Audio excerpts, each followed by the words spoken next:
शुरुआत अहम खबर से करते हैं। केरल असेंबली चुनाव के नतीजे आने के करीब 10 दिन के बाद आखिरकार कांग्रेस ने केरल सीएम के नाम का ऐलान कर दिया है। वीडी सतीशन केरल के नए वजीर आला होंगे। कांग्रेस ऑब्जर्वर मुकुल वासनिक, ऑब्जर्वर अजय मंगल और केरल के इंचार्ज जनरल सेक्रेटरी दीपा दास मुंशी ने प्रेस कॉन्फ्रेंस में उनके नाम का ऐलान किया। इससे पहले केरल के वजीर आला के नाम पर गौर खौज को लेकर दिल्ली में कांग्रेस की आला क़यादत नेताओं की एक हाई लेवल मीटिंग हुई, जिसमें कांग्रेस सदर मल्लिकार्जुन खड़गे, राहुल गांधी समेत पार्टी के तमाम सीनियर लीडर मौजूद रहे। इस मीटिंग के बाद कांग्रेस ने मीडिया से बातचीत करते हुए वीडी सतीशन के नाम का ऐलान किया है। 140 रुकनी केरल असेंबली में कांग्रेस क़यादत वाले यूडीएफ ने 102 सीटों पर जीतकर अक्सरियत हासिल की।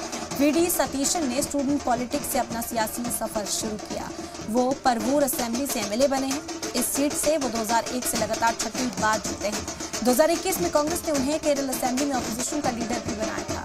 वो केरल प्रदेश कांग्रेस कमेटी के नायब सदर भी रह चुके हैं।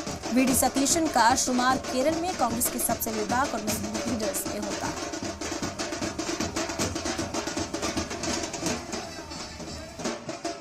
It has been decided that Shri V.D. Satishan be appointed as the leader of the CLP.